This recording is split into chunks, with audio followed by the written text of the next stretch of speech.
Je vais vous parler maintenant d'un nouveau réseau social. Bon, je sais que des réseaux sociaux, il y en apparaît à peu près toutes les semaines, mais celui dont il est question ce matin a ceci d'intéressant qu'il est pensé pour les patients dans les hôpitaux. Alors ça s'appelle My Hospice Friends et ça a vu le jour en France. Pascal Cube est partenaire de My Hospice Friends. Il est directeur des communications et du marketing. Bonjour, Monsieur Cube. Bonjour, Karine. Alors, je vous ai invité ce matin pour nous parler de ce réseau social que je trouve assez fascinant. En fait, bon, expliquez-nous My Hospice Friends, comment ça marche? D'abord, je vais commencer par vous raconter l'histoire, parce que c'est une histoire assez intéressante. Julien Arthuis, le président fondateur de My Hospice Friends, il se présente lui-même d'ailleurs comme un ex-patient. C'est le président ex-patient. En l'occurrence, il a malheureusement eu un très grave accident il y a quelques années et est resté longtemps dans un hôpital. Et bon, Julien est assez jeune, il est ce qu'on appelle un digital native, connecté à tous les réseaux sociaux qu'on peut imaginer, et puis il s'est retrouvé isolé dans l'hôpital. Alors il a essayé les différents réseaux sociaux qu'on peut connaître, les LinkedIn, les Twitter, Facebook.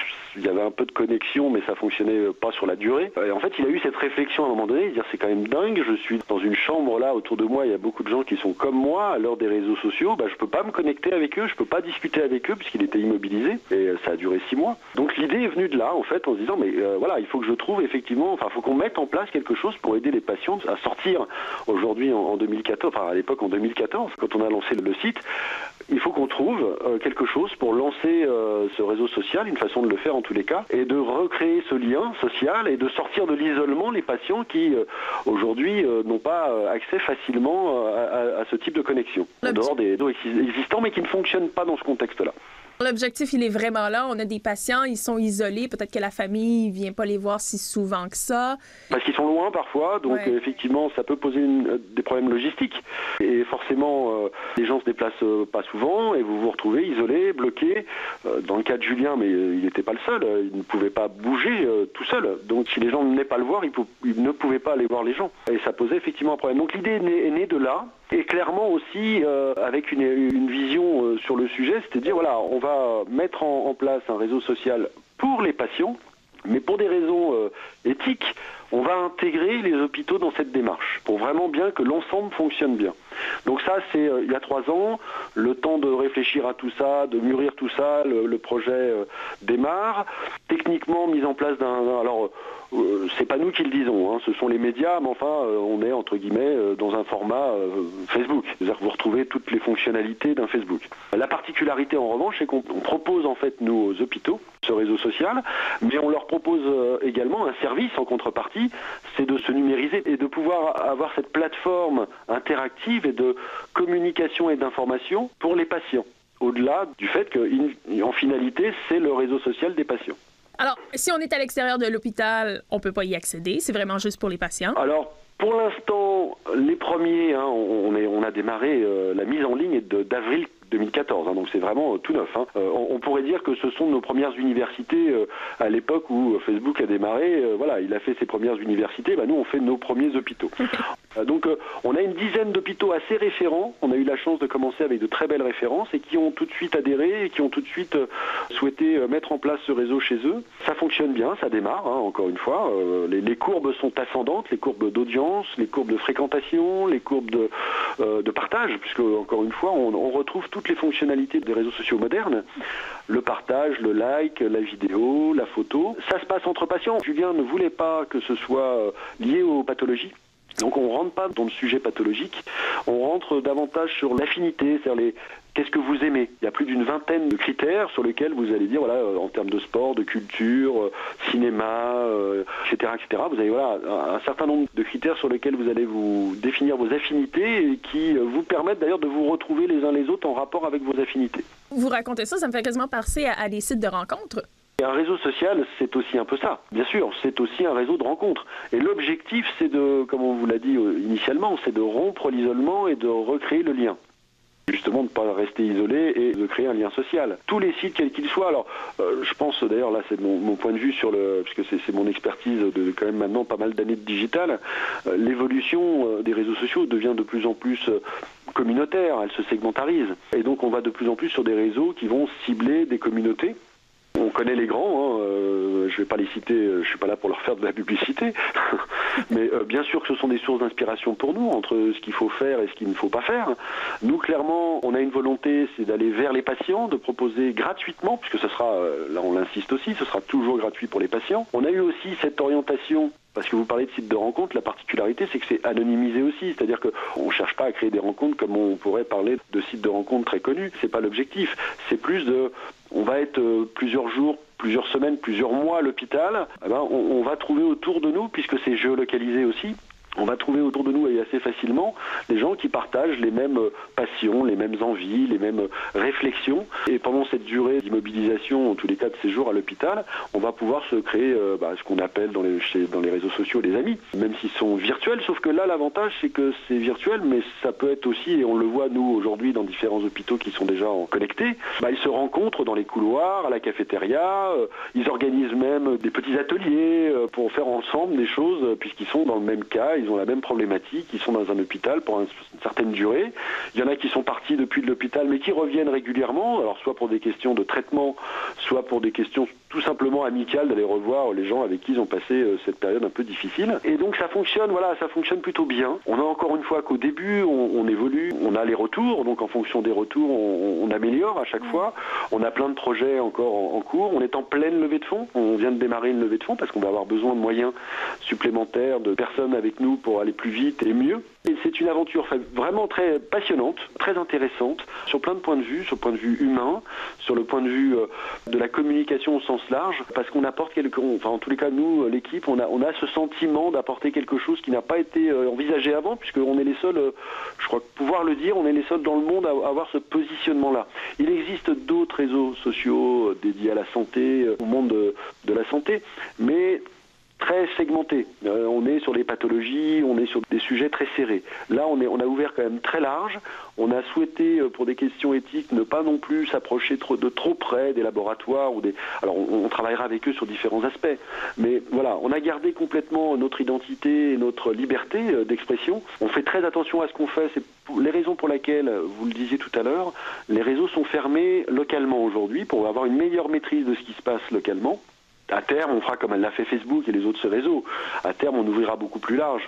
Ça restera dans ce contexte-là, mais on a déjà des hôpitaux sur Paris qui ont ouvert davantage l'accès, permettant aux aidants, aux accompagnants de se connecter également et de rentrer dans cette communauté. Vous me disiez tout à l'heure, en passant, que justement, vous avez évité de baser ça sur la maladie des patients, mais plutôt sur les centres d'intérêt. Pourquoi vouloir éviter de passer par la maladie? D'abord, on n'a pas hésité. Le choix s'est fait tout de suite et facilement. Alors, je pense pour deux raisons. On n'a pas souhaité effectivement aller sur la pathologie, d'abord parce qu'il y a déjà des sites existants sur ce sujet-là. Et d'aller sur cet axe-là, on limite très vite. Alors, on pourrait développer toutes les pathologies, mais après, pourquoi plus l'une que l'autre? Sachant qu'encore une fois, il y a des choses existantes. Et finalement, on connaît bien, Julien est un ex-patient, donc il connaît bien cet environnement-là. Il se trouve que je connais aussi très bien l'environnement des hôpitaux. On n'a pas forcément envie d'ailleurs de partager son problème de santé, on a envie de partager ses réflexions, ses envies, ses pensées, au-delà de la maladie.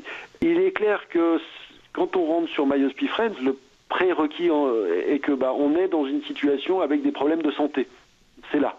Et d'ailleurs, on le voit bien dans ce qui se passe avec les internautes. Oui. Ils communiquent très directement, très facilement, parce que, oui, t'es malade, je suis malade, peu importe le problème. D'ailleurs, t'es à l'hôpital, moi aussi. C'est un point en commun tout de suite en Voilà, même temps. c'est un lien qui est induit et qui tout de suite mène à la conversation vers autre chose. Et comme les uns les autres, on a défini nos affinités, ce qu'on aime, ce qu'on a envie, ce de quoi on a envie de parler, on va directement forcément vers ces sujets-là. Et donc, quelque part, on s'évade un peu de ces problèmes de santé, de ces problèmes de maladie. En voyant votre réseau social, j'ai trouvé ça absolument intéressant, absolument, c'est incroyable ce que vous faites, mais je me suis tout de suite posé la question de la technique, parce que là, je ne sais pas comment sont équipés vos hôpitaux en France en termes de Wi-Fi, d'Internet, d'accès Internet sans fil, parce que là, les gens ont besoin de tablettes ou de téléphones intelligents ou de portables pour pouvoir y accéder. C'est un sujet qu'on a bien sûr analysé et qu'on maîtrise plutôt bien. Globalement, on va dire mondialement, c'est à peu près les mêmes tendances. Et en France, on suit ces tendances-là. Aujourd'hui, on sait que largement plus de la moitié maintenant des connexions se font via des mobiles. Donc ça, c'est maintenant l'évolution, la tendance très forte, et elle continue d'évoluer. On sera demain à 70%, demain à 80%, et on sera sans doute demain complètement mobile, et on n'aura pratiquement plus de... Enfin, à part à la maison sur des points fixes, mais on interviendra très peu sur des ordi fixes. La mobilité, le nomadisme maintenant est partout, et la technologie a suivi. Donc c'est la raison pour laquelle on n'a pas d'inquiétude là-dessus. L'accès, en ce qui concerne les supports, ne sera pas problématique. Après, vous avez relevé quelque chose d'important, c'est le réseau. En France, on est aujourd'hui en 3G, 4G. On sait que la 5G arrive elle est prête, la 5G, mais elle arrivera plus tard parce qu'il faut qu'ils amortissent leur réseau. Donc l'évolution, en tous les cas, des réseaux de communication vont tout à fait dans le sens qui nous intéresse. Les contenus pourront être vont être délivrés de plus en plus vite et pourront être de plus en plus riches. Donc tout va bien pour nous.